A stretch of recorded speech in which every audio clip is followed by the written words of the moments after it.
Okay, so yesterday I did a video and I talked about depression and I gave some of my favorite strategies to cope with depression. Today I'm going to talk about anxiety. So, anxiety is kind of a close cousin to depression. This isn't necessarily always true, but you could say that anxiety is future based. You're worried or anxious about the future. And depression is based in the past. You're depressed about where you're at in life, or again, this is not always the case. You could definitely make a case that you're depressed about the future. And I don't know, I guess I've never really thought about being anxious about the past. But um, if this is true, then what does that say about the present moment? I don't know. Maybe anxiety and depression don't exist in the present moment.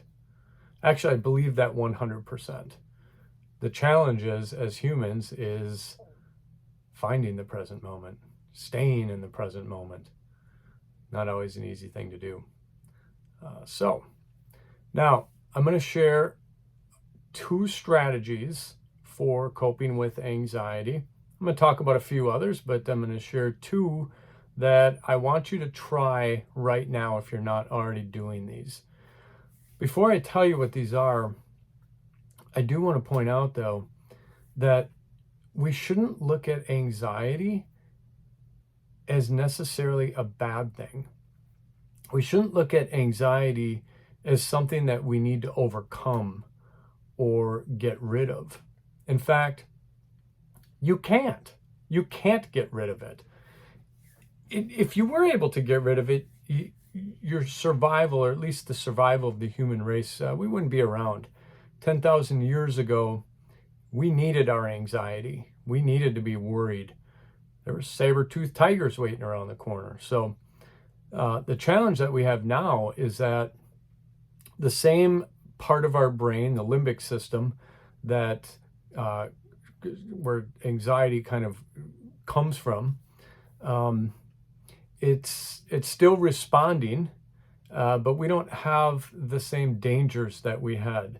So we're having the same emotional response that we were having 10,000 years ago when we were in danger of for our fight for survival, but with present day challenges that, I'm not saying that they're not legitimate challenges, but they certainly aren't life or death. So anxiety, we're not, again, not trying to overcome it. We're not trying to cure it. What we're trying to do with anxiety is just build more resilience. So think about that. The anxiety that we have is not a problem. Now, I'm not saying that, extreme anxiety isn't a problem. It absolutely causes problems. So I'm not denying that. But again, we're not going to get rid of it. So what do we want to do? We want to become more resilient. We want to become more comfortable with the anxiety. And a lot of anxiety really comes from just the unknown, the uncertainties in life. I have a lot of sayings that say the quality of your life is determined by, and one of them is the quality of your life is determined by how comfortable you are with uncertainty. So anyways, lots of ways to treat anxiety or to build that resilience. I mean, certainly there's medications, diet, exercise. These are things that are obviously healthy, but also help with anxiety. Meditation, mindfulness, great ways to help cope with anxiety. Addressing trauma.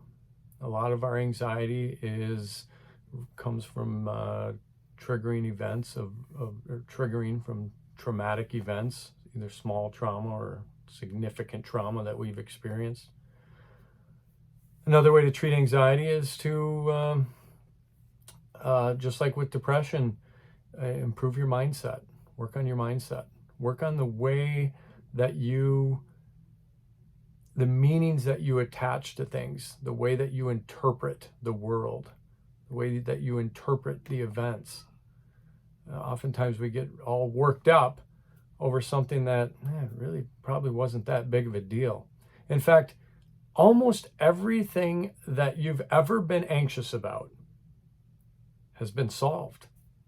You have a few things right now lingering in life in the future that you're anxious about, but all the stuff that you've been anxious about in the past, it all figured itself out.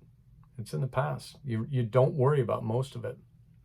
Okay, here's the two things, and I want you to try these things before you do anything else. Now, if you're already doing them, obviously move on to something else, and we'll talk about some of those other things in other videos. But before you do anything, before you go on medication, or even possibly before you go see a therapist, I want you to try these two things.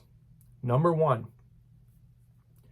get up in the morning at the same time every day, roughly the same time, within, say, a half hour or hour.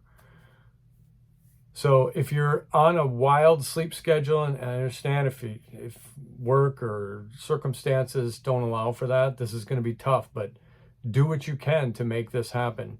So get up at the same time every day, and make that time of day that you get up be roughly around the same time that everybody else gets up. And I know some people are night owls and you like to stay up late and sleep in. And that's fine. But if you are struggling with anxiety, I want you to try this. Try it for a month and see what happens. If nothing changes, go back to your regular sleep pattern. There's many other benefits of having a healthy sleep pattern, but try this out. So go to bed, get up at the same time, and have it be roughly the same time that everybody else gets up.